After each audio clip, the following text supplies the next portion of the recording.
the most expensive briefcase in history, and why you've never heard of it.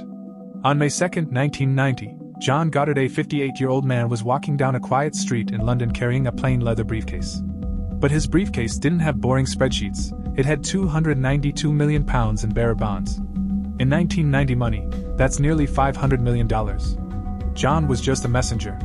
No armored car, no bodyguards, no Mission Impossible gadgets. Just a man on a sidewalk. And in broad daylight, a man with a knife stepped out of the shadows, put a blade to John's throat, and took the bag. This wasn't a bank heist. This was a mugging. And it became the most expensive street robbery in human history. Bearer bonds are like a giant IOUs from the government. But there's a catch: whoever physically holds the piece of paper owns the money. There's no name on it. No digital record.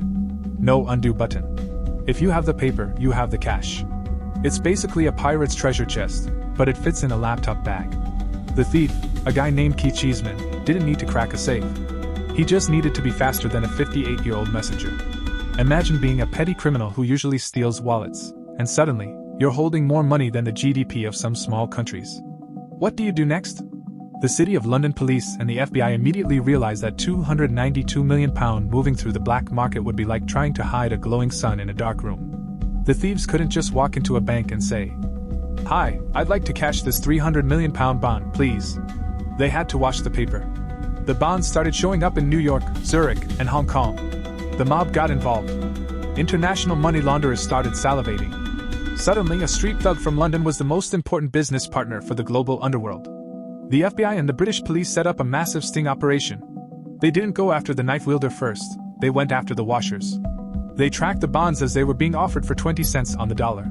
They infiltrated the gangs. Eventually, the police recovered 300 out of the 301 bonds. They got almost every single penny back. But who was the mastermind? A group of low-level scammers who got way over their heads. Keith Cheeseman got 6 years. Why haven't you heard of this? Because the banks and the government were embarrassed.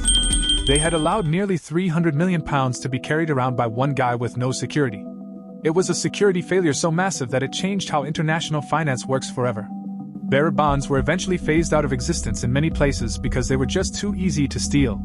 We moved to digital banking not just for convenience, but because we realized humans are the weakest link in the chain.